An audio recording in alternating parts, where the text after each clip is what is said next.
महर्षि द्वारा प्रणीत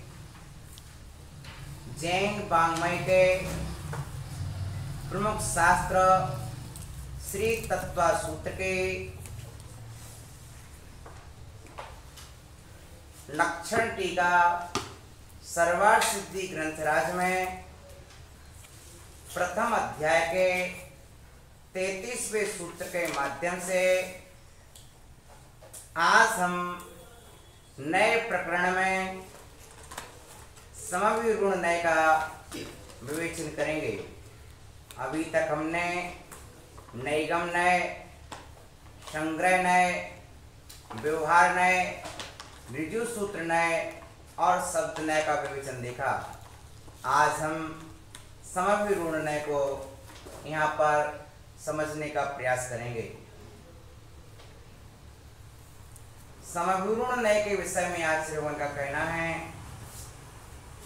जो नाना अर्थों का समविरोहण करने वाला होने से समविरूढ़ न्याय है। भिन्न अर्थों को एकत्रित करने वाला होने से समविरूढ़ न्याय है।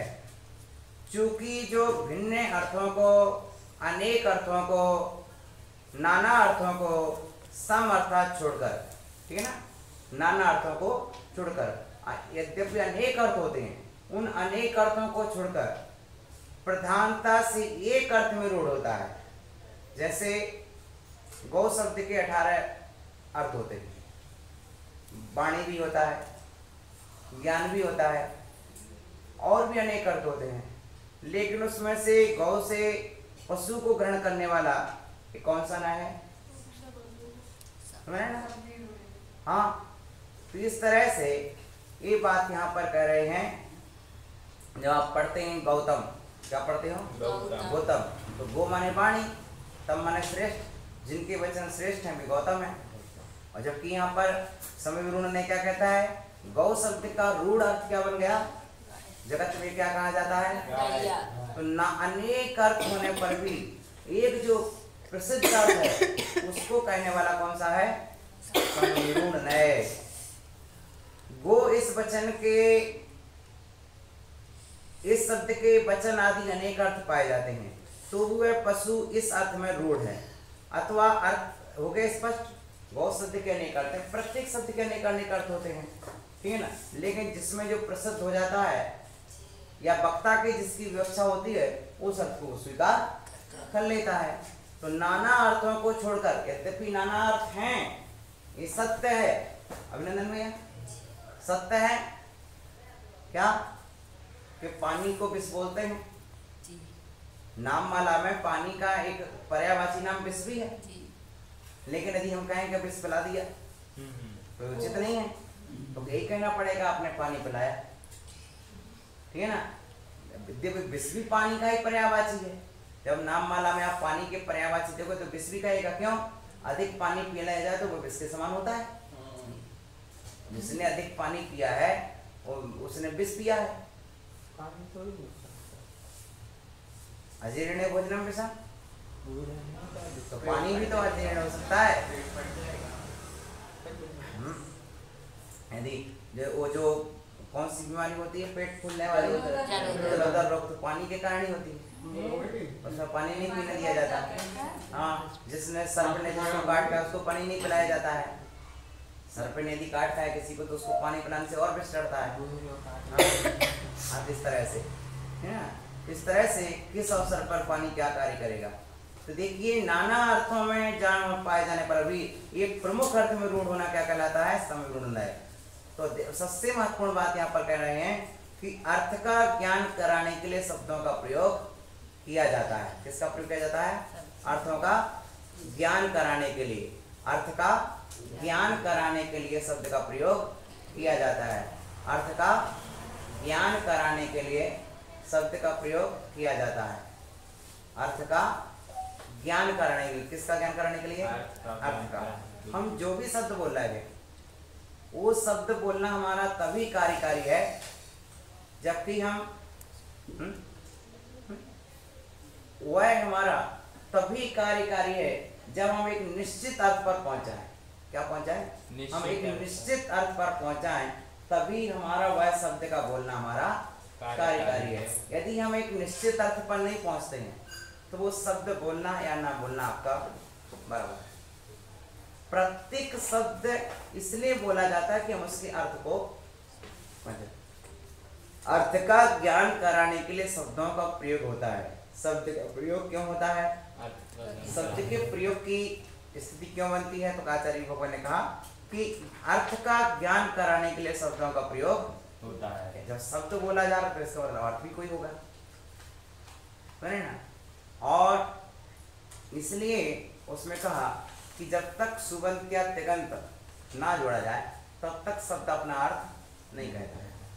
इसलिए शब्द अर्थ का ज्ञान कराने के लिए शब्दों में क्या करते हैं, प्रत्यय जोड़े जाते हैं ताकि वे निश्चित अर्थ को दे सकें। धातु अपने मूल अर्थ को कहेगी, जब तक धातु में प्रत्यय नहीं जोड़ते हैं तब तक धातु एक अर्थ को लिए रहती है, लेकिन जब उसमें प्रत्यय जोड़ जाते हैं वही धातु 180 अर्थ को कहने लगती है। एक धातु 180 अर्थों को कहने लग जाती है, समझ रहे। ऐसी हालत में एक अर्थ का एक शब्द से ज्ञान हो जाता है। एक ऐसे क्या होता है, एक अर्थ का एक शब्द से ज्ञान हो जाता है। एक शब्द बोला तो एक अर्थ तो कम से कम आएगा ही आएगा। एक शब्द में एक अर्थ तो आना ही चाहिए। इसलिए पर्यायवाची शब्दों का प्रयोग करना निष्फल हो जाता है। यदि शब्दों में भेद है तो अर्थभेद अलग होना चाहिए। यदि शब्दों में भेद है तो अर्थभेद भी निश्चित होना चाहिए। ये शब्द इस शब्द से भिन्न है तो इस शब्द का अर्थ भी इससे भिन्न होना चाहिए, कुछ ना कुछ भिन्नता होगी, ठीक है ना। जैसे इंद्र है, और देखिए इस प्रकार नाना अर्थों का समविरोहण करने वाला, नाना अर्थों को जानने वाला समविरोहण नहीं कहलाता है। जैसे इंद्र है, शक्र है, पुरंदर है, ये तीन शब्द होने से इनके अर्थ भी कितने हो गए, तीन। इंद्र, शक्र, पुरंदर। अब इंद्र शब्द की व्युत्पत्ति क्या बनेगी, इंद्र का अर्थ होता आज्ञा और ऐश्वर्यवान। जो आज्ञावान हो, जिसमें आज्ञा देने की क्षमता हो, आदेश देने की क्षमता हो, और जो जिसकी सब आज्ञा मानते हो। सिर्फ आज्ञा देना महत्वपूर्ण नहीं है, अब आज्ञा देने से पहले ध्यान रखा जाता है कि सामने वाले में आज्ञा पालन के गुण है कि नहीं। जिसमें आज्ञा पालन के गुण होता है उसी को आज्ञा दी जाती है। यदि आज्ञा पालन का गुण नहीं है तो उसको आज्ञा भी नहीं दी जाती है। ये विशेष बात गुरुजन हमेशा ध्यान रखते हैं कि आज्ञा उसी को दी जाती है जो आज्ञा पाले, और आज्ञा दी पालने की उसमें क्षमता नहीं है तो फिर उसको आज्ञा नहीं देते, ठीक है ना। इसलिए ताकि अपने आज्ञा का उल्लंघन ना हो, इसलिए अपने वचन की मर्यादा रखने के लिए गुरुजन प्रतीक्षा करते हैं कि वह किस तरह की आज्ञा चाहता है, इस तरह से, है ना। अब आगे देखें, इंद्र का अर्थ है आज्ञा, ऐश्वर्यवान। शक्र का अर्थ होता है समर्थ, शक्तिशाली, समर्थ है। कैसा समर्थ है, शक्र सबको जम्बूद्वीप में पलट दी, जम्बूद्वीप को पलटने में शक्र है। क्या है, इंद्र जम्बूद्वीप को पलटने में समर्थ है। लेकिन समर्थ है इसका मतलब क्या, दुरुपयोग तो नहीं कर सकता। शक्ति है पर दुरुपयोग नहीं करना, ठीक है ना। लोग क्या करते हैं, शक्ति होने पर शक्ति का दुरुपयोग करते हैं तो उनको शक्ति प्राप्ति नहीं होती। इंद्र को शक्ति है पर जम्बूद्वीप पलटने की शक्ति, पर जम्बूद्वीप पलटेगा नहीं, ना कभी पलटा है आज तक, लेकिन शक्ति है, सामर्थ है, ठीक है ना। हो गया। तो जो कहलाता है शक्र। और पुरंदर का अर्थ है नगर का धारण करने वाला, नगर का विभाग करने वाला, नगर का विभाग करने वाला, एक कहलाता पुरंदर। इस प्रकार सर्वत्र जानना चाहिए ना, जितने शब्द होते हैं उनके उतने अर्थ भी भिन्न भिन्न होते हैं। धारा मतलब विभाग हो गया। अब आगे देखो विभाग। इस प्रकार जानना, अथवा जो जहां अविरूढ़ है, जो जहां अविरूढ़ हो चुका है वहां समता प्राप्त होकर प्रमुखता से रूढ़ होने के कारण से रूढ़ न है। जो जैसे गो शब्द है, पशु में अविरूढ़ हो गया है, गो शब्द क्या हो गया, पशु में। अब यद्यपि 18 अर्थ है तो तुम्हें 17 अर्थ उसमें से छोड़ना पड़ेंगे, क्योंकि प्रमुख रूप से अर्थ वही निकल गया है। तो उसी जगत में उसको वही माना जाता है। ठीक है ना, जो जगत में जो फेमस हो जाए उस नाम से फिर उसी को पुकारा जाता है, बोला जाता है, भले ही वो है कुछ हो। हाँ, समझ रहे ना, जो जगत में जैसा प्रसिद्ध हो जाता है अब भल तो वो है उसी नाम से फिर जाने दे। ये समय विरूढ़ है। आप कहाँ रहते हैं, अब बताओ कहाँ रहते हैं? तो आचार्य कहते सुनो, अपने में रहते हैं। कहाँ रहते हैं? क्योंकि अन्य वस्तु की अन्य वस्तु में वृत्ति नहीं हो सकती है, अन्य वस्तु में नहीं रह सकती है, इसलिए हम अपने में रहते हैं। यदि अन्य की अन्य में वृत्ति होती, ऐसा माना जाए तो ज्ञानादिक की और रूपादिक की आकाश में वृत्ति होने लगेगी, फिर ज्ञान भी आकाश में रहने लगेगा, रूप भी आकाश में रहने लगेगा, लेकिन नहीं रहता है। बहुत अच्छा, देखो विषय बहुत अच्छा है, सामने आ रहा है आपके सामने 247 पैराग्राफ है। नाना अर्थ क्षमाभिरोणात्, नाना अर्थ समभिरोणात्, समभिरूढ़ा, नाना अर्थ समभिरोणात्, समभिरूढ़ा, नाना अर्थों का समभिरोणात् समभिरोहण करने वाला होने से समभिरूढ़ा समभिरूढ़ कहलाता है। ठीक है ना, नाना अर्थों, ठीक है ना, नाना अर्थों को एकत्रित करके और प्रधान को ग्रहण करने वाला समभिरूढ़ कहलाता है। या तो जिस कारण से नाना अर्थात, नाना अर्थों को सम अर्थात सम अतीत छोड़कर, अतीत कर एकम अर्थम विमुखे निरूढ़ा, नाना अर्थों को जान करके भी और छोड़कर एक अर्थ को प्रमुख रूप से ग्रहण करने वाला कौन है?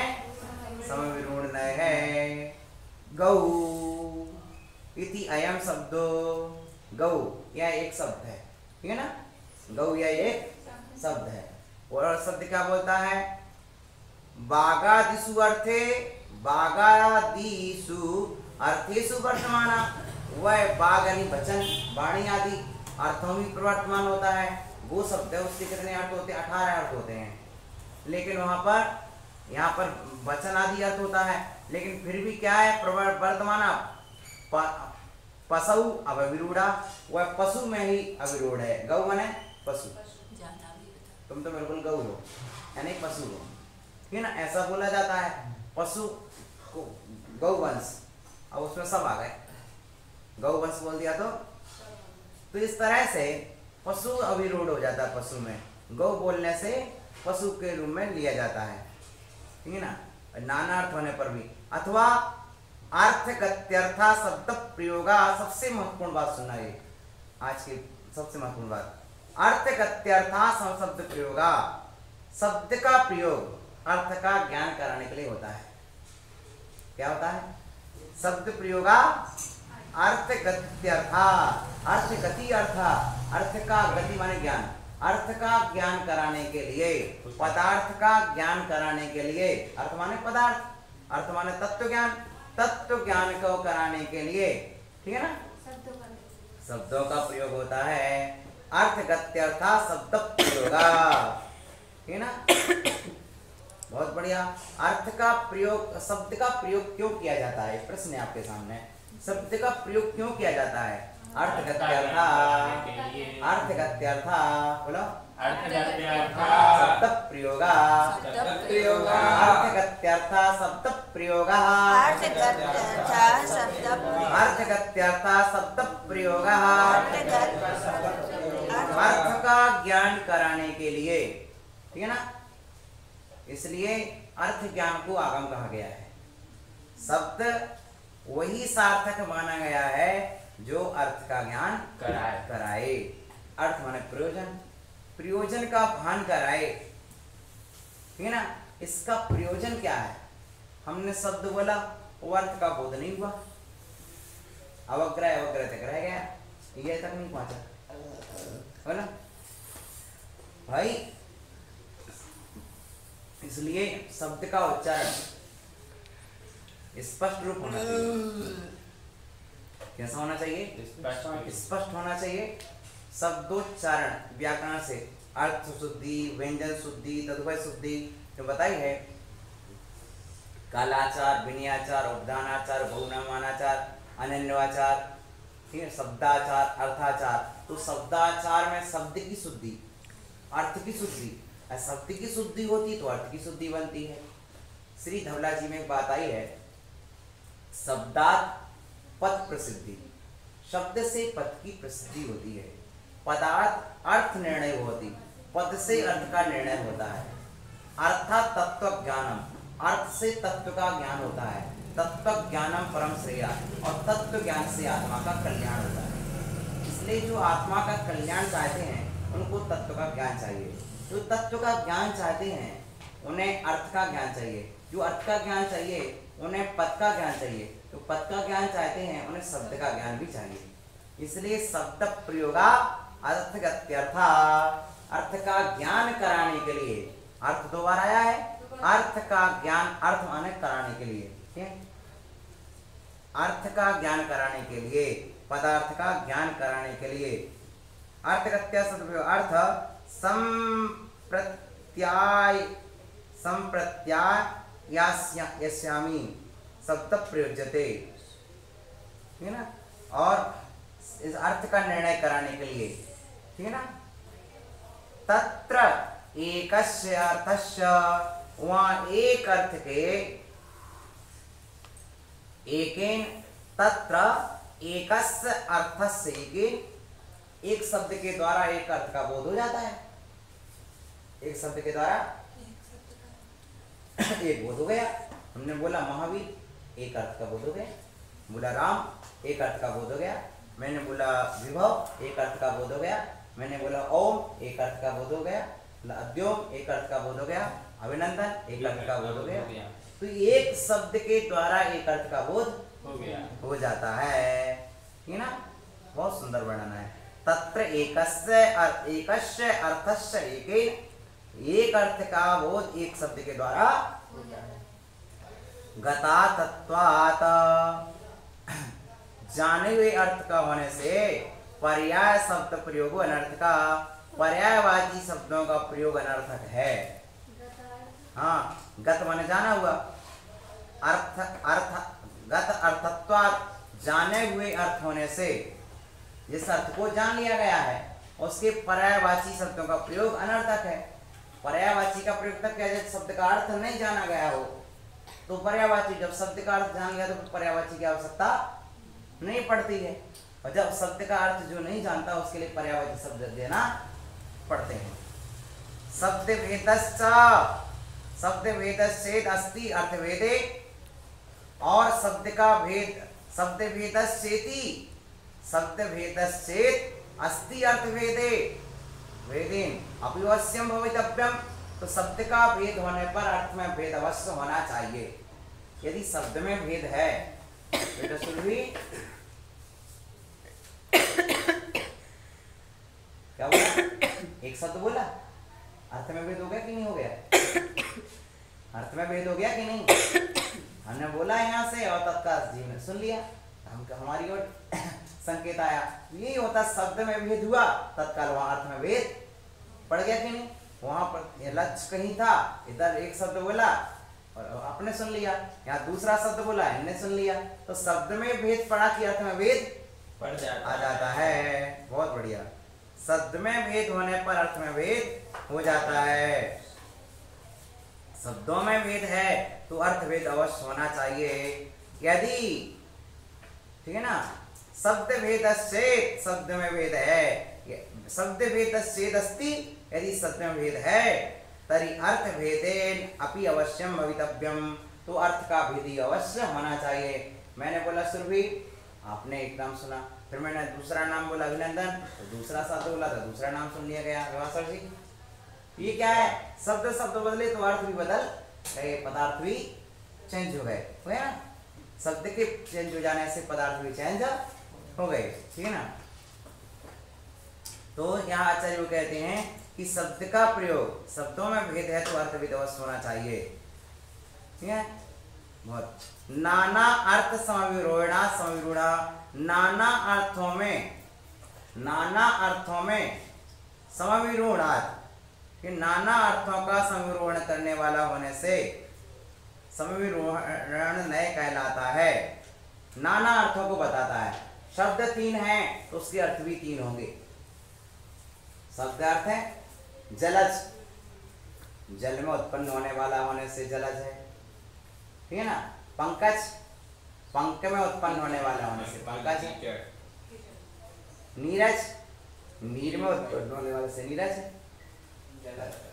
हाँ, तो ये क्या है, इस तरह से हो गया नाना अर्थों में विरोधन। इंद्र का अर्थ क्या है, अब देखिए बहुत अच्छा उदाहरण दे रहे हैं। जैसे क्या कह रहे हैं कि इंद्रा, इंद्रनाथ इंद्रा, इंद्रनाथ इंद्रा, इंधन क्रिया करने वाला होने से, अर्थात आज्ञावान होने से, ऐश्वर्यवान होने से क्या कहलाता है, इंद्र कहलाता है। इंद्रनाथ इंद्रा, इंद्रनाथ इंद्रा, सकनाथ चक्र, सकनाथ चक्र, सकन अतः समर्थ होने से शक्र कहलाता है, शक्र।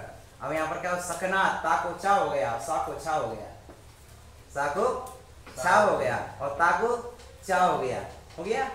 अब पढ़ो कोई, सकनाथ चक्र, जबकि इसका अर्थ क्या निकला, यहाँ लिखा है सकनाथ चक्र और उसका अर्थ क्या निकला, सकनाथ, समर्थ होने से सक्रा, वह सक्र है, ठीक है ना।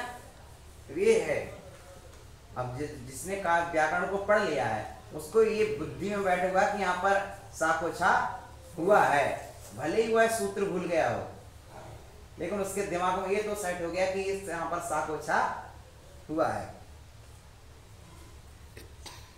पूर्व धारणात पुरंदरा, ठीक है ना, पुरों का विभाग करने वाला होने से वह पुरंदर कहलाता है, ठीक है ना हो गया। इस तरह से ति एवं सर्वत्र, इस तरह सर्वत्र जानना चाहिए। अथवा यो यत्र विरूढ़ा, जो जहां अविरूढ़ हो गया है। एक और अर्थ निकलता है इसका, वो भिन्न अर्थ है बिल्कुल। यो यत्र, जो जहां पर, जो जिस विषय में, यत्र माने हाँ, जहां पर जिस विषय में, ठीक है ना। सप्तमी व्यक्ति का अर्थ निकलेगा इसमें। कहाँ किसी व्यक्ति का निकलेगा, सप्तमी व्यक्ति का। यत्र, जो जहां पर, अविरूढ़ा, अविरूढ़ हो गया है, सा वह, तत्र वहीं पर, जो जहां पर अविरूढ़ हो गया है, जिस अर्थ में, जिस विषय में प्रवेश कर चुका है, वहीं समेति अभिमुखे, क्या करता है, वह जो जहां विरूढ़ हो गए वह सम अतत प्राप्त होकर, उसी को प्राप्त होकर, समेति अतत प्राप्त होकर क्या करता है, अभिमुखेन, अर्थात मुख्यता से, अभिमुखेन मुख्यता से, रूढ़ोन्करण आरोहणा समिरूढ़ा, आरोहण करने वाला होने से सविरूढ़ नय कहलाता है।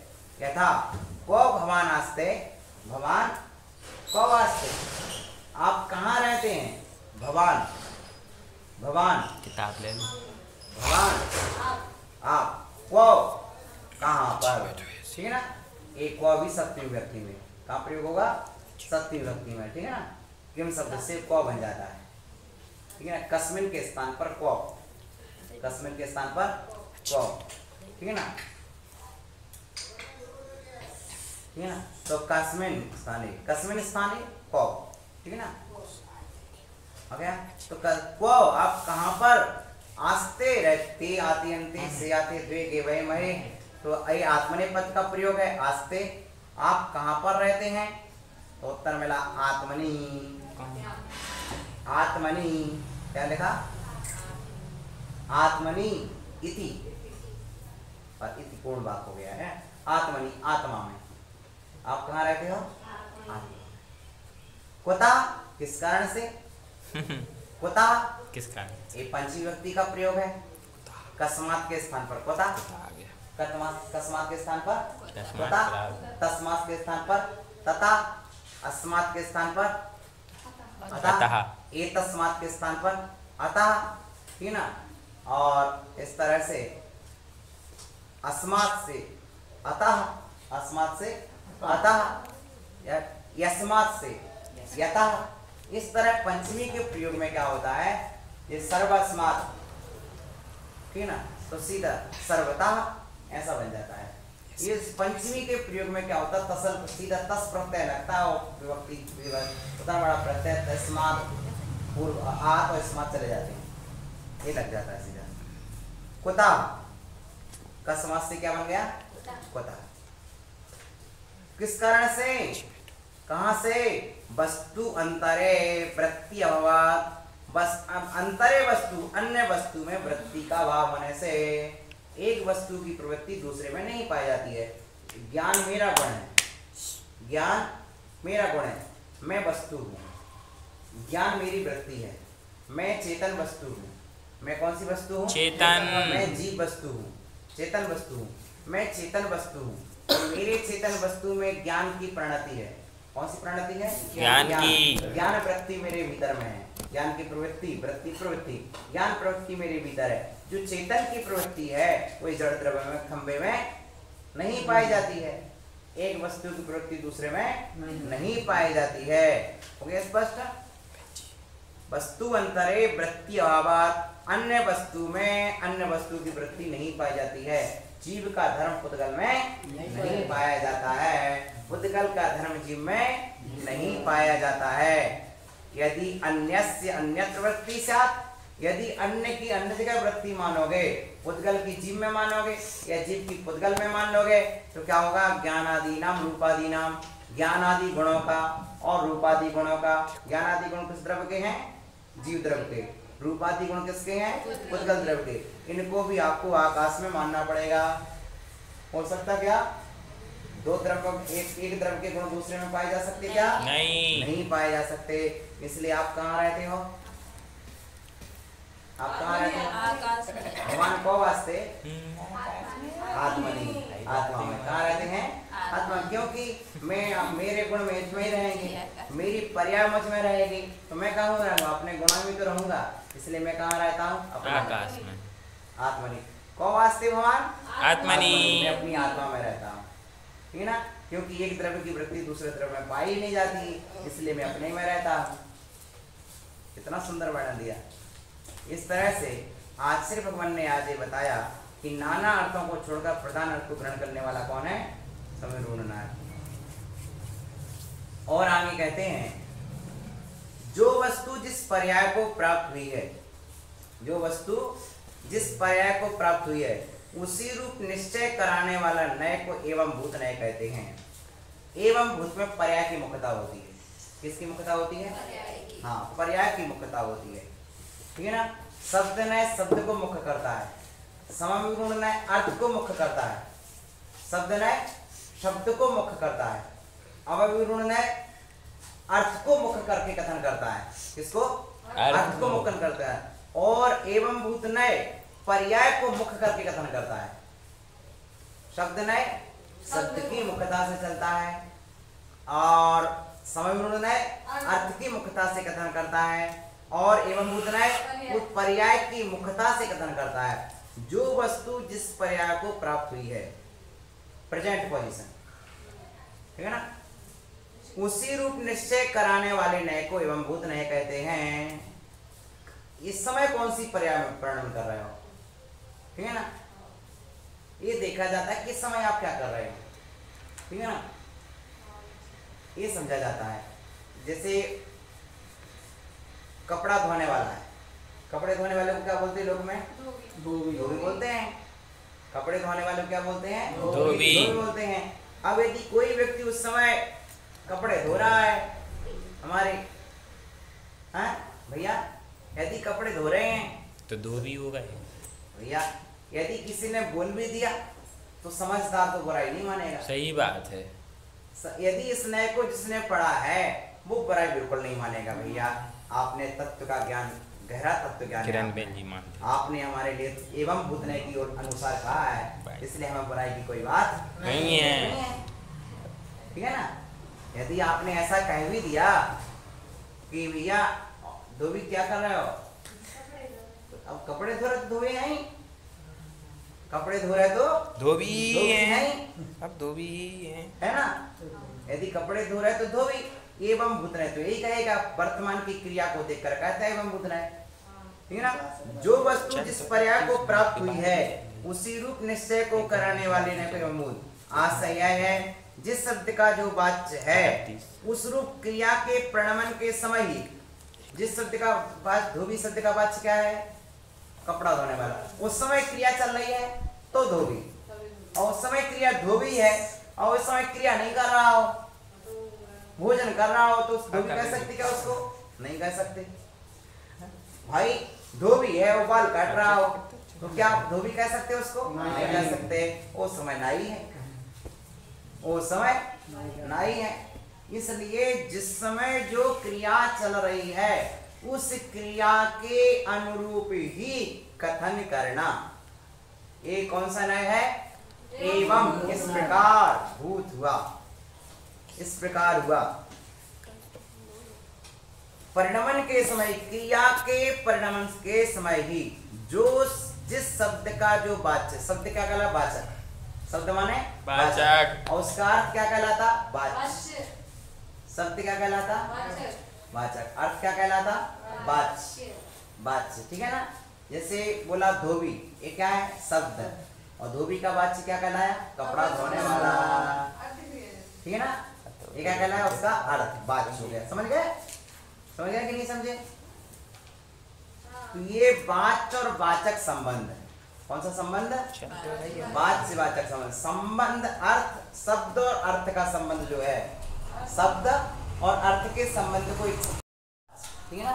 अर्थ को बोलते हैं वाच्य और शब्द को बोलते हैं वाचक, ठीक है ना। स्पष्ट हो गया? वचन और अर्थ, है ना, वाचक नहीं, ठीक है ना। उस रूप क्रिया के परिणमन के समय ही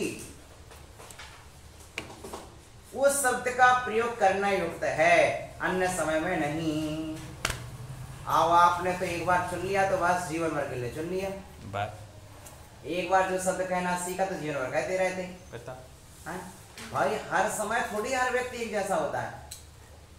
तो आज एवं भूतन है तो ये कहता प्रेजेंट आप क्रिया कर रहे हैं। हाँ, यदि आप यति कब हो? यति जब आप यत्न पूर्वक प्रमार्जन करते हुए चल रहे हो, यत्न पूर्वक साधना कर रहे हो तो आप यति हो।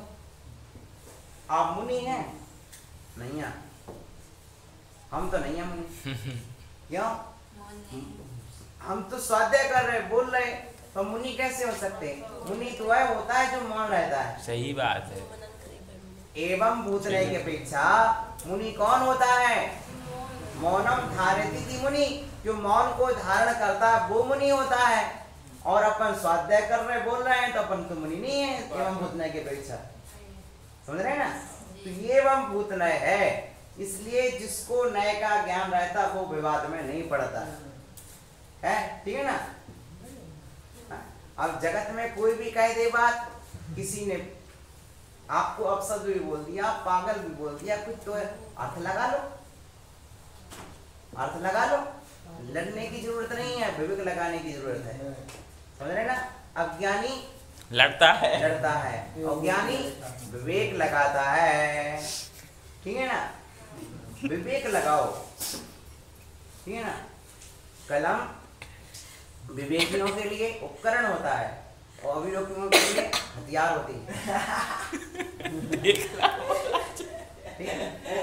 कलम विवेकियों के लिए उपकरण होता है और अविवेकियों के लिए हथियार होता है। इसलिए ध्यान में रखा जाए कि जिस समय जिस क्रिया का जो अर्थ है उस रूप क्रिया कर रहे हैं तो एवं भूतनय से समझो। आप क्या है भैया, क्या कर रहे हैं? अध्ययन कर रहे हैं। हाँ?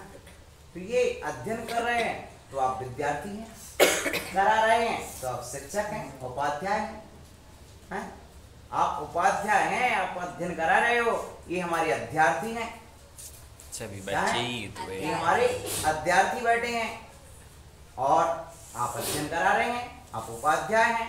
इस तरह से क्रिया के काल में क्यों विद्यार्थी कौन कहलाता है? विद्या रूपी अर्थ को ग्रहण करने वाला, विद्या रूपी धन को ग्रहण करने वाला विद्यार्थी कहलाता है। विद्या एवं अर्था, यस, विद्या ही है प्रयोजन जिसका, वह विद्यार्थी होता है। यह से विद्यार्थी, तो आचार्य कहते विद्या जिस समय ग्रहण कर, विद्या रूप क्रिया को कर रहा है उस समय विद्यार्थी है। लेकिन विद्यार्थी सो रहा है तो उस समय विद्यार्थी नहीं कहेंगे हम उसको। सो रहा है तो विद्यार्थी नहीं है। भोजन कर रहा है, भोजनार्थी है। कौन कहलाया? अरे शयनार्थी, भोजनार्थी है ना, भोजनार्थी, शयनार्थी, क्रीड़ार्थी। हाँ, तो खेल रहा है तो क्रीडार्थी। जिस समय जिस क्रिया में निमग्न है उस क्रिया रूप शब्द से उसे घोषित किया जाता है। एवं बुद्धन, स्पष्ट हो गया?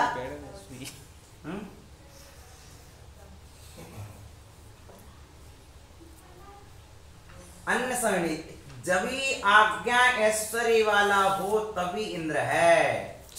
कब?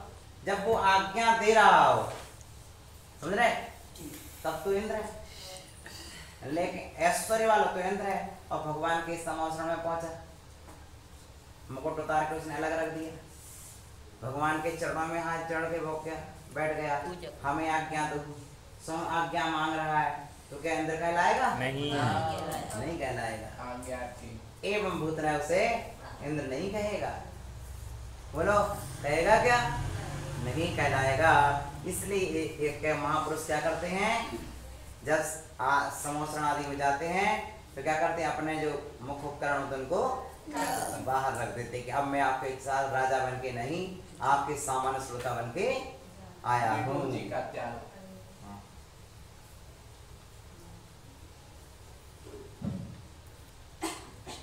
और अभिषेक करने वाला नहीं और ना पूजा करने वाला ही।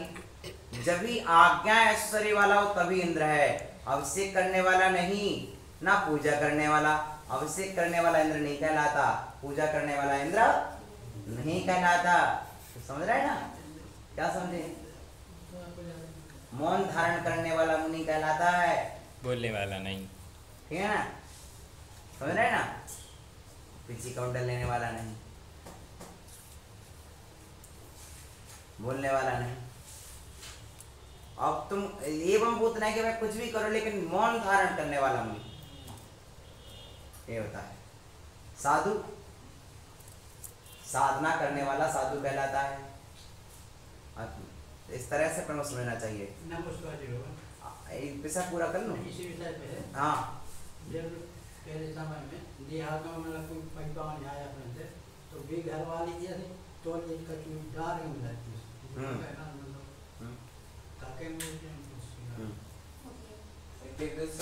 अपन को भी तो होता है पे गुजरात में टोपी लगा के नमस्ते करते सब रे।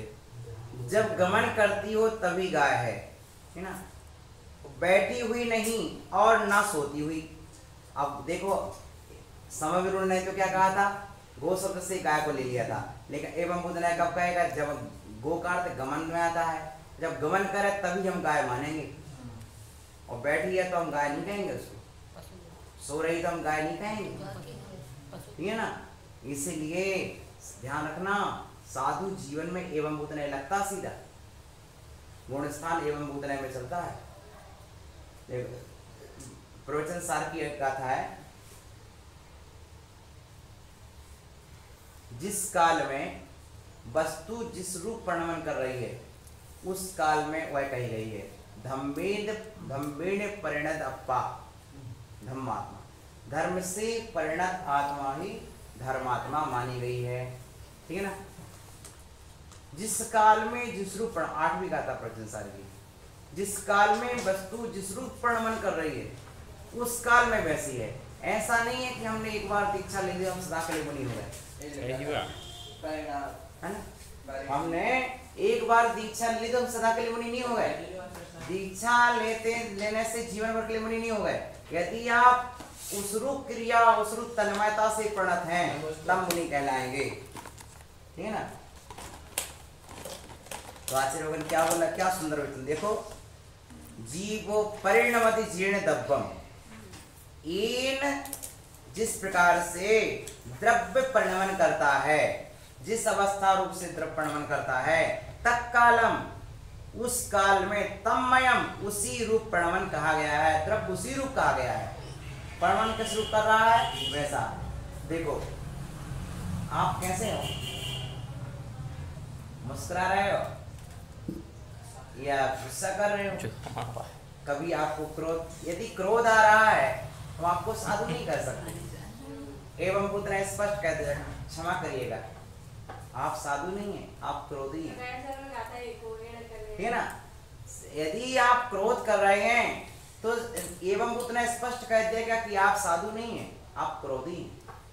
अभिमान कर रहे हैं, क्षमा करिए आप क्या साधु नहीं है, आप अभिमानी हैं, आप मायावी हैं, आप लोभी हैं, ठीक है ना।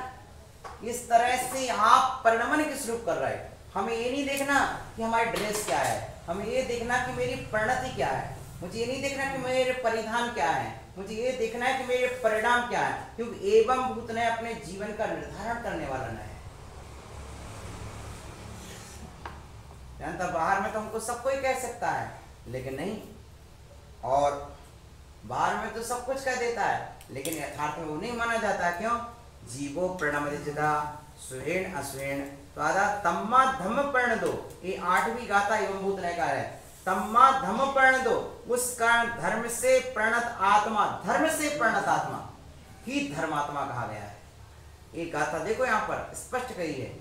इसलिए जो नय का विभाग है ना, वो अपने जीवन में बहुत उपयोगी विभाग है। हम नए विभाग से वस्तु को समझें।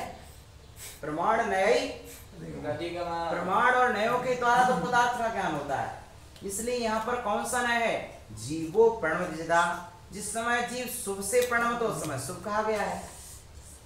मैं एक ही हूँ, एक समय पहले मैं गणित का पीरियड पढ़ता तो गणित वाला कहा जाता, दूसरे पीरियड में अंग्रेजी पढ़ता तो अंग्रेजी वाले विद्यार्थी कहलाते हैं। अंग्रेजी वाले विद्यार्थी आ जाओ, क्या बोलते सर? अंग्रेजी वाले आ जाओ, गणित वाले आ जाओ, साइंस वाले आ जाओ। क्यों? विद्यार्थी तो एक ही है, लेकिन एक ही विद्यार्थी जब साइंस पढ़ता साइंस वाला कहा जाता है, वही विद्यार्थी जब गणित पढ़ता तो गणित वाला कहलाता है, वही विद्यार्थी जब अन्य विषय पढ़ता है, हिंदी पढ़ता तो हिंदी वाला, संस्कृत पढ़ता संस्कृत वाला कहलाता है। उसी तरह से हम जिस रूप क्रिया करते हैं हम उस क्रिया से युक्त कहलाते हैं, उस समय उस क्रिया वाले कहलाते हैं, ठीक है ना। वो क्रिया किसकी वाचक है? कपड़ा धोने वाली क्रिया धोबी की वाचक है। यहाँ आप गणित पढ़ा रहे हैं, गणित पढ़ रहे हैं, गणितज्ञ कहलाएंगे, गणितज्ञ कहलाएंगे, गणित को जानने वाले हैं, गणितज्ञ हैं, संस्कृतज्ञ हैं, ठीक है ना। वैज्ञानिक हो तुम तो, ठीक है ना। आप जिसको जान रहे हैं, जीवो परिणमति जदा, जदा यानी जिस समय जीव, ठीक है ना। यदा, यदा दा धातु आदि है काल के अर्थ में, काल के अर्थ में यदा, दा प्रत्यय आता है काल पंचमी के अर्थ में, सप्तमी का एक वचन, ठीक है ना। दा धातु आदि है किसमें? काल, काल अर्थ में। तो यस्मिन काले, यस्मिन काले जिस काल में वस्तु जिस रूप प्रणमन कर रही है, ठीक है ना, उस काल में उस रूप है। परिणाम शुभ है तो तुम शुभ हो, परिणाम अशुभ है तो कितनों उजले कपड़ा पहन रही हो, परिणाम अशुभ है तो कितनों उजले कपड़ा पहन रही हो, कच्छू नहीं होने, समझ रहे। परिणाम उजले हैं तो कैसे कपड़ा पहन रही हो, एवं भूत ने कहा तुम शुद्ध शुभ हो, और परिणाम खोटे हैं तो कपड़ा सफेद भी पहन ले तब भी एवं भूत ने क्या कहेगा कि तुम अभी अशुभ रूप हो। क्यों? एवं भूत ने भीतर की परिणति को निहार रहा है ना। क्यों? नत्थि बिना परिणाम शुद्धेन शुद्धोतः आदि परिणाम, सब परिणामों के सद्भाव से आत्मा वैसा होता है। और कहते हैं धम्मेण प्रणदप्पा, धर्म से प्रणत आत्मा होता है, नत्थि बिना परिणामम इत्यादि बातों कहकर एक बात स्पष्ट है कि एवं भूतनय जो है वह वर्तमान जो शब्द बोला जा रहा है उस क्रिया है। तो आप उपस्थित हो, विद्यार्थी है, अब विद्यार्थी पढ़ नहीं रहा हो, हाँ? तो क्या बोलते?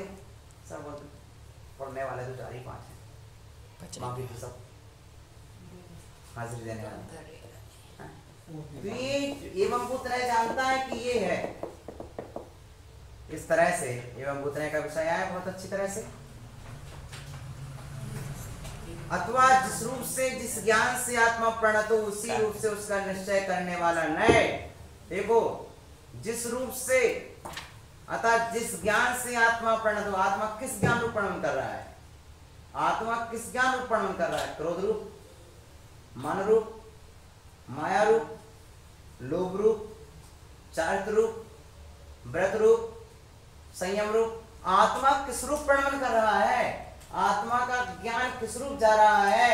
धर्म ध्यान रूप, शुक्ल ध्यान रूप, किस रूप जा रहा है? आत्मा के ज्ञान को आपने किस रूप में घुमा दिया? आपका आत्मा का ज्ञान उस रूप हो जाता है जिस रूप ज्ञान उस रूप आप, क्योंकि गुण रूप गुणी होता है, वह ज्ञान आत्मा का गुण है। इसलिए क्या सुंदर बात कही कि ज्ञान से आत्मा प्रणत हो उसी रूप से उसका निश्चय करने वाला नय एवं भूत नय है।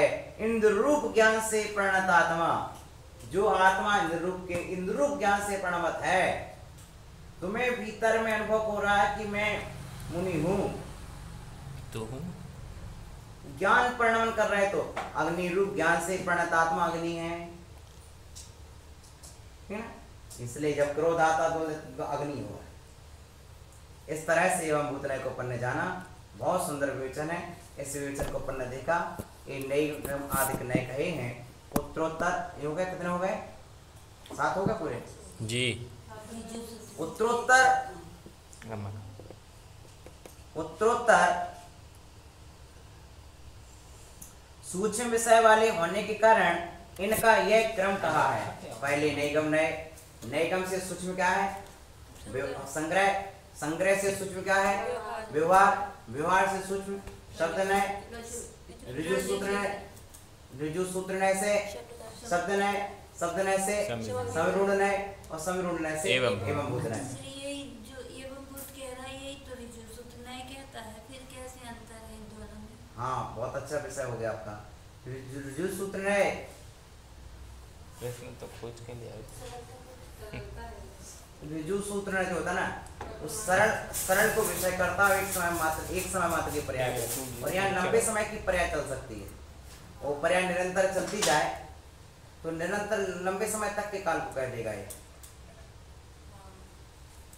और देखते अपन है। इस तरह से पूर्व नय आगे आगे के नय का हेतु है। पूर्व जो नय है आगे आगे और सूक्ष्म है। ऋजु सूत्र से आगे और सरल कर देगा, और भीतर जाएगा ये। नैगम से भी सूक्ष्म विषय करने वाला संग्रह, संग्रह में भेद करने वाला व्यवहार, जो व्यवहार के भीतर जाकर के करने वाला ऋजु सूत्र। ऋजु सूत्र के बाद शब्द नय, शब्द नय के बाद समरूढ़ नय और समरूढ़ नय के बाद अब 2 विषय आपके जो आए हैं हम आपको पूरा सुना रहे हैं, केवल चर्चा करेंगे। इसलिए भी क्रम कहा है। पूर्व नय आगे आगे नय का हेतु है। पहले का नय नैगम नय होगा तब आप संग्रह नय की चर्चा करेंगे। संग्रह होगा तो व्यवहार कर पाएंगे और संग्रह नहीं है तो नहीं कर पाएंगे। आपके पास बंधा नोट है तो आप उसकी फुटकर कर पाएंगे और बंधा ही नोट नहीं है तो फुटकर क्या कर ले? बोलो संग्रह, बेटा संग्रह नहीं समझे? आपके पास 100 का नोट है जी, व्यवहार नहीं समझे उसके फुटकर, ठीक है ना? संग्रह नहीं माने बंधा नोट और व्यवहार नहीं माने उसके फुटकर नोट। और संग्रह है तो व्यवहार हो जाएगा और संग्रह ही नहीं है तो व्यवहार कैसे होगा? 100 का तो चाहिए ही चाहिए। हाँ, तो वह संग्रह होगा तो व्यवहार हो सकता है। संग्रह ही नहीं होता, जिसका संग्रह नहीं उसका व्यवहार भी नहीं होता, ठीक है ना? तो संग्रह से व्यवहार प्रकट होता है। संग्रह से क्या प्रकट होता है? व्यवहार से प्रकट होता है। अब व्यवहार नय के आगे भेद करने वाला कौन सा है? ऋजु सूत्र नय, सरल को सूचित करने वाला, वर्तमान की एक समय मात्र की पर्याय को सूचित करने वाला ऋजु सूत्र नय होता है। एक समय मात्र की पर्याय को सूचित कर देता है ऋजु सूत्र नय। ऋजु सूत्र नय क्या करता है? एक समय मात्र की पर्याय को कर देता है, आगे को नहीं कहता है। ये भूतकाल की भविष्यकाल की जो पर्याय है उसके विषय में कुछ भी नहीं कहता है। जो सरल को सूचित करता है, स्वीकार करता है। भूत अवश्य से इसको कोई प्रयोजन नहीं होता है। पर्याय मात्र को विषय करने वाला, वर्तमान काल की समय मात्र पर्याय, इसका क्या है, समय मात्र की पर्याय है ऋजु सूत्र की। सूक्ष्म ऋजु सूत्र, स्थूल ऋजु सूत्र के 2 भेद हो जाते फिर इसके। उसके विषयभूत पर्याय मात्र को विषय करने वाला, ठीक है ना, ये पर्याय मात्र को विषय करता है। यहाँ पर एवं भूत में क्रिया को ध्यान दिया जाता है। जिस रूप शब्द है उस रूप क्रिया है कि नहीं है, ठीक है ना। जिस रूप शब्द बोला जा रहा है उस रूप क्रिया है, तो एवं भूत का विषय है। और ऋजु सूत्र में इस तरह शब्द की सूक्ष्म ऋजु सूत्र है, स्थूल ऋजु सूत्र है। सुनो बेटा, ऋजु सूत्र न्याय में क्या होता है, एक समय का विषय बनाया जाता है। और आपका जो एवं भूत न्याय है उसमें शब्द के अनुरूप क्रिया देखी जाती है कि शब्द जो बोला जा रहा है, जैसे शिक्षक, तो शिक्षक रूप क्रिया हो रही है कि नहीं हो रही है। यदि शिक्षण रूप क्रिया हो रही है तो वो शिक्षक है, बस। एवं भूत में शब्द के अनुरूप क्रिया देखी जाती है। उस शब्द का जो अर्थ है उस अर्थ के अनुरूप क्रिया है तो एवं भूत न्याय है, ठीक है ना। और ऋजु सूत्र न्याय में मात्र क्रिया को देखकर घोषणा कर दी जाएगी, ठीक है ना। क्रिया को विषय बनाएगा वो। पढ़ा रहा तो शिक्षक बोल देंगे ना। नहीं, ऋजु सूत्र न्याय में नहीं बोलेंगे, एवं भूत न्याय का विषय कहलाएगा। सरलता को ग्रहण किया ना। आपको और दिखाते, आप चिंता धीरे धरो। और देखिए इस प्रकार नए पूर्व विरुद्ध महाविषय वाले उत्तरोत्तर अनुकूल अग्र विषय वाले हैं। पूर्व के नए महान को विषय करने वाले हैं और आगे जो पीछे के भी थोड़े थोड़े विषय को करने वाले हैं। जैसे एक बहुत बड़ा ढेर होता है, बहुत बड़ा ढेर है अनाज की राशि का, अनाज का बहुत बड़ा ढेर है। उसमें से क्या करते हैं, पहले बड़े बड़े बोरे भर लिए जाते हैं, और थोड़ा बचता तो और छोटे छोटे बर्तन भर लिया जाता है ना। उसी तरह से पहले बहुत बड़ा संग्रह था, फिर उसमें से थोड़ा विषय थोड़ा थोड़ा करे, उसमें से थोड़ा थोड़ा निकालते गए, ठीक है ना। ये नए नए क्या किया, पहले बड़े बड़े को विषय बनाया, फिर जैसे जैसे नए आते हैं छोटे छोटे को विषय बनाते। अथवा तौलने के बांट होते हैं, 100 किलो का बांट है, 50 किलो का बांट है, 20 किलो का बांट है, 10 किलो का बांट है, 5 किलो का बांट है, तो छोटे छोटे को विषय बनाए जाते हैं। जैसे उसी तरह नए का विभाग है, नए कम नए ज्यादा को विषय बनाएगा, उससे कम को विषय कौन बनाएगा, संग्रहणय बनाएगा, उससे कम को विषय व्यवहार बनाएगा, उससे कम को विषय कौन बनाएगा, मान इस तरह का होता है। कम कम विषय वाले होते रहेंगे, ठीक है ना। और इसलिए प्रत्येक शक्ति के अपेक्षा भेद को प्राप्त अनेक विकल्प वाले हो जाते हैं, ठीक है ना। द्रव्य की अनंत शक्ति है, द्रव्य की शक्ति कितनी है, अनंत है। इसलिए प्रत्येक शक्ति के अपेक्षा भेद को प्राप्त कर अनेक विकल्प वाले हो गए। ये सब नए गौण मुख्य रूप से एक दूसरे की अपेक्षा करके समय, ये नए क्या है, एक दूसरे को गौण मुख्य करते, दोनों नए एक नहीं है।